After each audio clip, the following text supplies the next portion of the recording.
the house lab today. I've got access granted for the day to shoot a little video in here, so we thought we'd cover a little bit of the roof. So we're just going to go through step by step how we start that.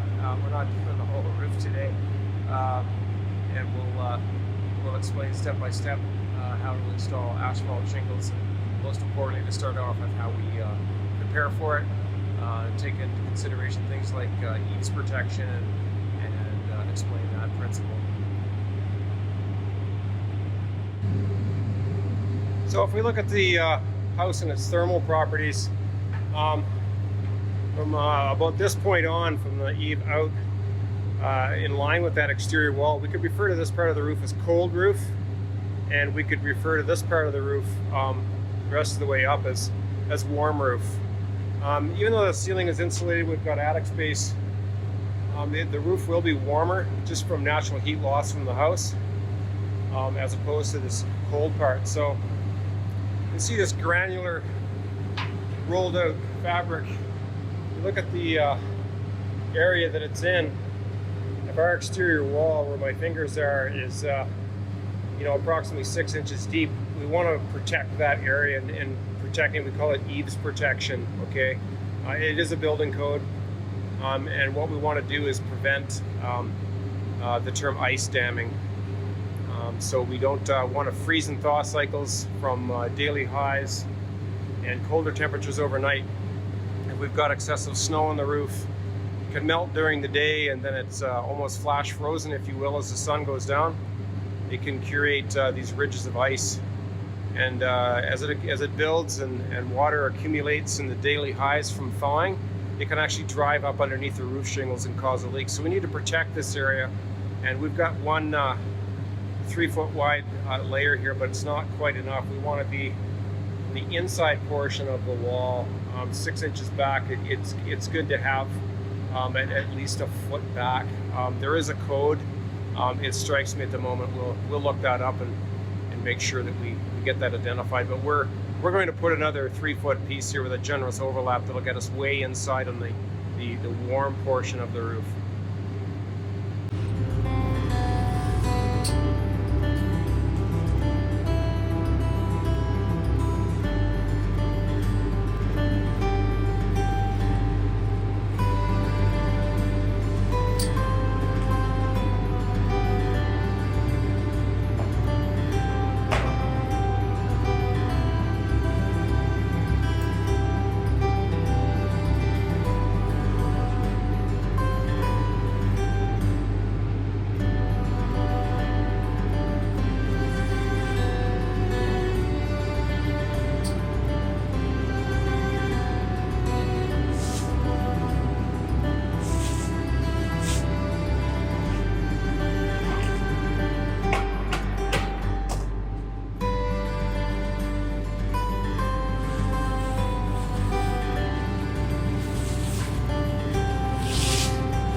Okay, there's our second row. Nice generous overlap. We will definitely make sure that we get a good 10-12 inches of overlap. This way, when we complete the rest, we could go continuous just for the sake and speed of making the video. We've just made a joint there. We've got a good generous 4 inches overlap. Now we're well inside that cold and warm part of the roof. So roughly where my foot is about where that exterior wall is. Okay, so to the left of my foot, that's going to be cold roof. Inside here, we call that warm roof. And this zone right here, close to where this seam is generally considered our cold roof. Now, once we get up here, It's not mandatory, but it's good practice. We'll run a course of it over this overhang as well, because it is cold and warm roof as well. Just to protect this outside edge of the sheeting. We'll make sure we lap that down over top of this layer. We always want to make sure everything is properly shingle lapped, okay? So we'll come over top of this piece, come over top of this piece, and you'll also notice that all of our membrane is on top of that white strip, which is our drip edge piece of metal flashing, okay? So this allows the water to drip off the edge of the house, so it's free and clear of the sheeting.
There you go.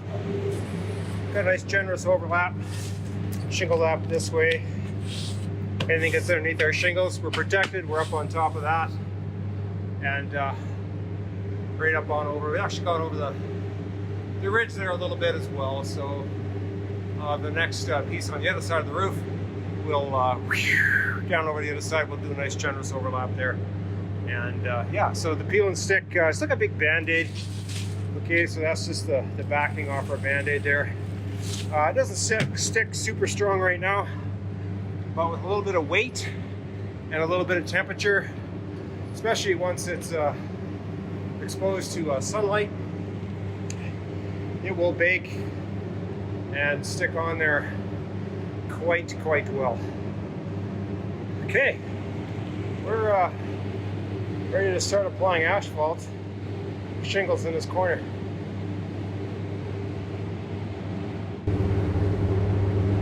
So this roof calls for an architectural shingle. Okay, so here's one shingle here. They're approximately 43 inches long. There are I think about 21 bundles or 21 pieces in one bundle, sorry. Comes in a bag typically like so. Let me see, I think there's a third of a square in one bundle. Yes, that's correct, a third of a square in one bundle. So that's 33.33 square feet in a bundle. So 3 bundles does 10 square feet. So now you can be all cool and know how to order your shingles. They're kind of like a double layer. If you can see right here, we've got this extra piece laminated onto here. Now the old 3-tab shingles were 1 layer. This guy is 2. So this upper part is actually these raised pieces. So what they've done is they've cut a square out of here to create this pattern. Gives it a bit of depth, and then this piece where they've cut it out is this other piece that's been laminated onto the back. Okay.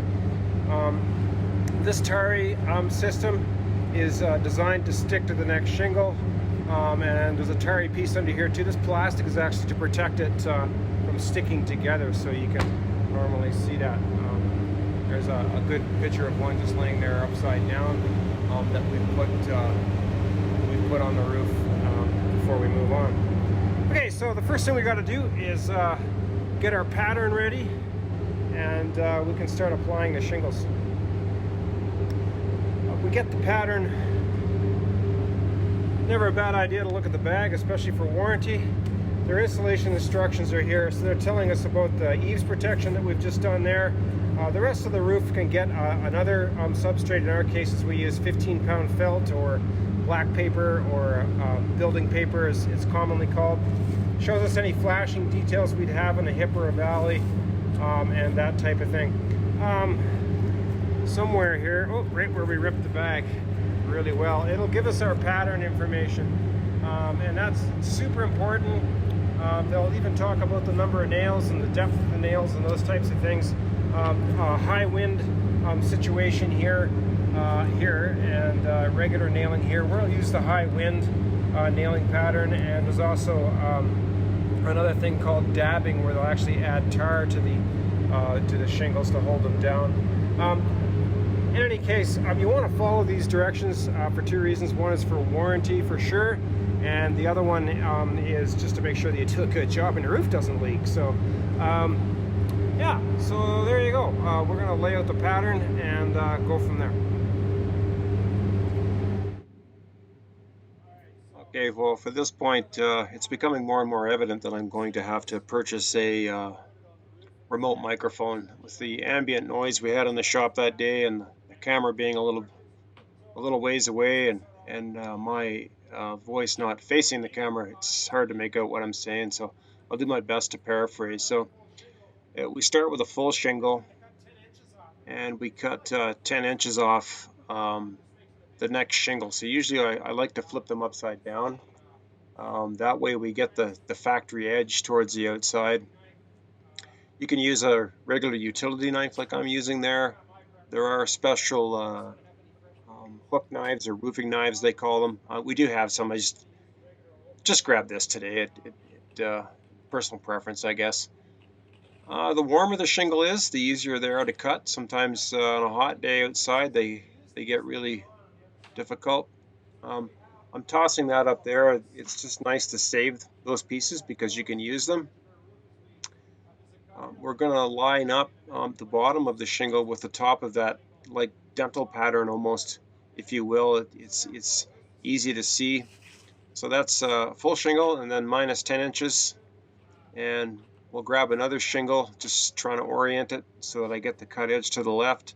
And what I'm going to do now is I'm going to take 20 inches off. Just kind of stalling there a little bit because we only have a limited number of shingles in the shop there. That one was kind of damaged, so probably won't reuse those. And what we're demonstrating today will likely end up getting taken off the roof anyway, because we're not sure of the color choice of the shingle. So that's almost in half. The shingles are about 43 inches long, I believe. So I'm going to save that piece too. I guess I'm just talking about the factory edges being to the left. So that will be on the gable portion of the roof. So there's our full shingle, minus 10, and then that's the minus 20 that I just put in place.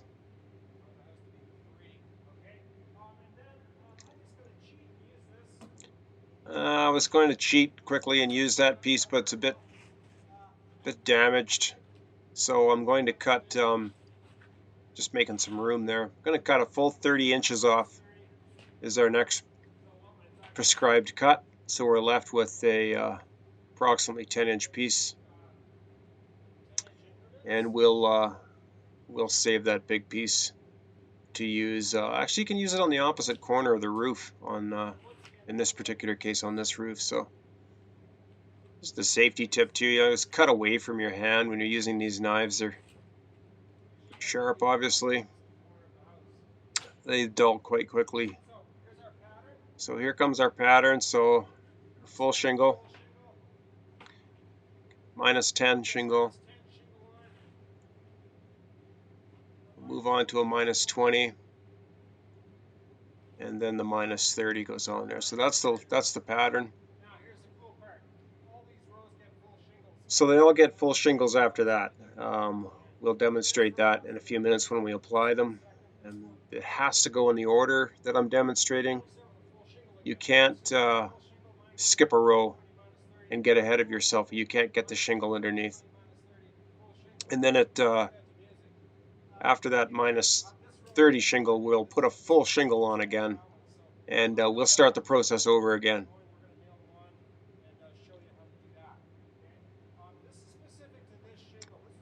Just mentioning there that this is specific for this shingle. The information comes off the bag. The instruction from the manufacturer is what you want to follow. And then the same with the nailing pattern, obviously, as well. Try to avoid putting nails right where the joints are. Could potentially create a leak. It's not always possible, but it's one of the things we keep in mind as we're nailing.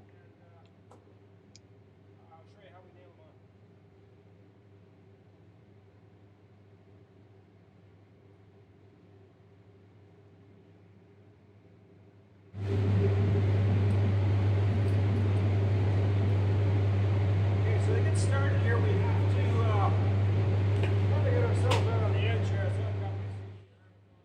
So this first shingle, we're just going to line it up best we can, looking for that approximately ½ inch overhang. It's important to understand what the house has for fascia on it at this point. Sometimes, well, there can be inch thick fascia put on there, so the roofer needs to understand that, know what's there, especially if it's not. But what we're going to do here is we'll line it up even on the eave edge and the gable edge. I like to nail one end and then the other end. If you nail all the way along the shingle first, you can actually move it from where you've just carefully aligned it, and then we'll fill in those other 2 nails in the middle. So there's 6 nails along that shingle.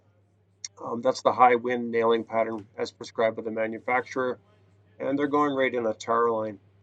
So we'll bring in our -10 as our pattern dictates. There's a guide on the end of the gun, and actually one at the heel too, but we're kind of upside down right now, just getting started. But that tip of the gun just catches the top of that dental tooth pattern on the shingle, and we can align it up carefully that way. One thing you notice there is that nail is going through the preceding shingle. So in theory, especially once we get going, I put 6 nails in that shingle. So each shingle, especially the full ones, end up getting 12 nails in them. And also there's some tar lines and things on the back that once the sun comes out and heats in there, it melds them together. So let's start with go with our -20. Upside down, get it right side up, make sure it's even on the edge, that nice factory edge out there. Again, I can feel those with my fingertips as well. For consistency, you should probably always use the gun. It's a lot easier once we get up the roof a little bit and we can not be working upside down. I'm even holding the gun upside down there. Probably not the safest thing in the world, but those guns have a safety tip on them. So for those of you wondering about the Vans, it's pretty common practice to not wear safety boots on roofs. They actually damage the shingles typically. So most roofers will just wear a running shoe, and when they're on the ground, they're required to wear a steel-toed safety shoe. So, and there we go. So we're ready to continue those rows on now, and before we start the next pattern.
Gentle pitch to work on it too. It's only 12.4, pretty easy going. The best part is I don't have to cut any of these shingles until I complete that first row, that first sequence, if you will. So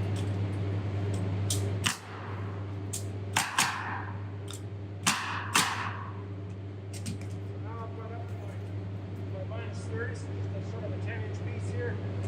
Full shingle, full shingle, full shingle, full shingle. Just start all over again with a full shingle. Just like we did at the beginning. And so it starts again.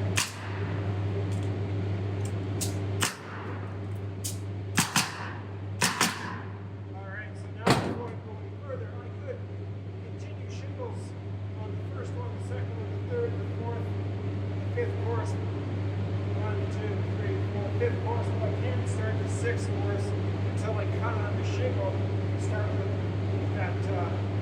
that minus 10. So I'd have a piece right here. So you get that, as you can see, 10 inches exposed through the whole way. As soon as you don't see that 10 inches exposed, it means you've done something incorrect.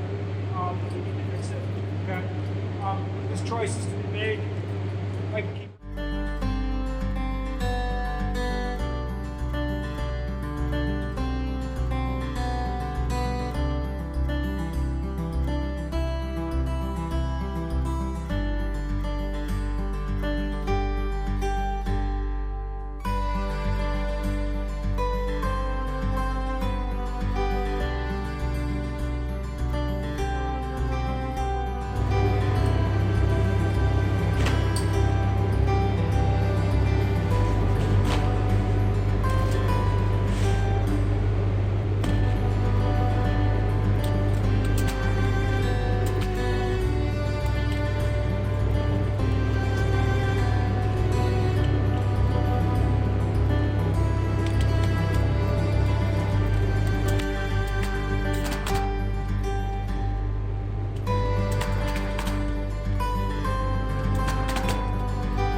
Go. We can see we've got our corner started, we've got our triangle, our minus 30 shingle, and the minus 20 and minus 30, and then a full shingle. And we're starting to see that pattern develop. So off it would go all the way down the roof. And once we get to this corner here, just where the airline is and the sheathing is exposed, we'll need to add more layers of underlayment. There's all different kinds of underlayment. We typically use 15-pound felter or building paper here, but away we go.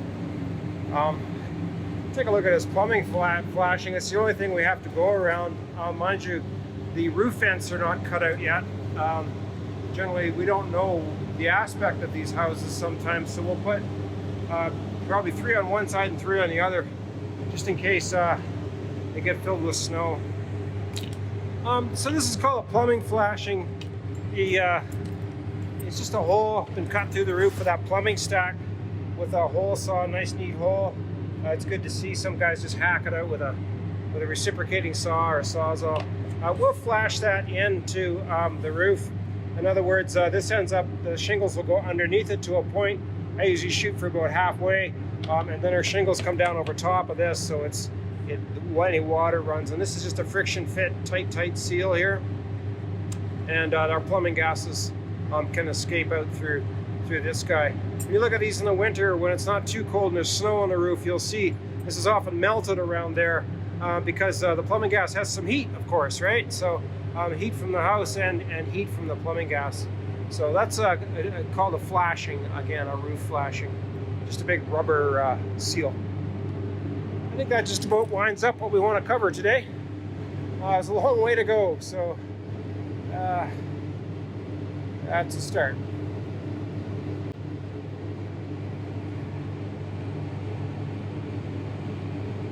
One thing we've neglected to do here, and I wasn't planning on putting it on because we don't know what the color of the shingles are going to be on this house. That's just some scrap stuff that we had. Could be not, but we didn't put any starter strip on. I really should show what that's all about. So that'll have to be removed. That stuff that's put on there, it's not the correct color anyway. Some of those shingles are ripped, so we'll take it up and we'll put a little bit more ice and water shield over where we've nailed. The ice and water shield actually seals quite well when the nails go through, and correct the color. And we need to put starter strip on. So let's take a quick look and see what starter strip is and how it applies to the house before those shingles go on. Okay, so there's some starter strip. Looks like a regular shingle, granulated and everything. The way it works is it's perforated, so you fold it in half, woo, just like that. Makes a little bit of manipulation, and now we've got these two strips. Okay, lots of people use shingles that are upside down. I like using the real stuff. The way it goes around the whole perimeter of the house. And again, would overlap that, and we check for a 1/2 inch overhang, and then it makes it really easy.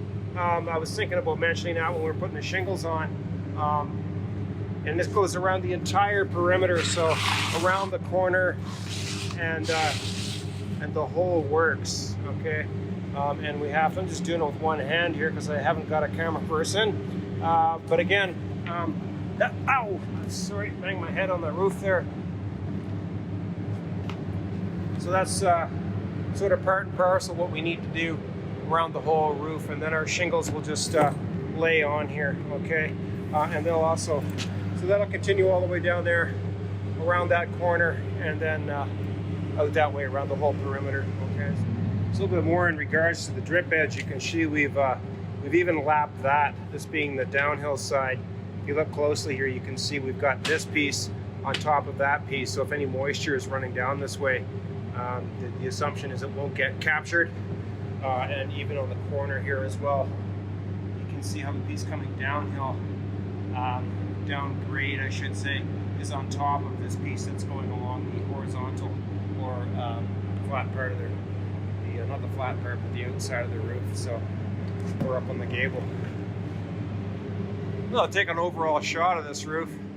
12/4 pitch, or just under 412 pitch I should say. Pretty extensive. I think it's about 18 or 19 square, so 10 square feet is called a square, especially when you're talking about roofing. So we've got about 1900 square feet. It seems to me it's most likely closer to 1850 or something like that. So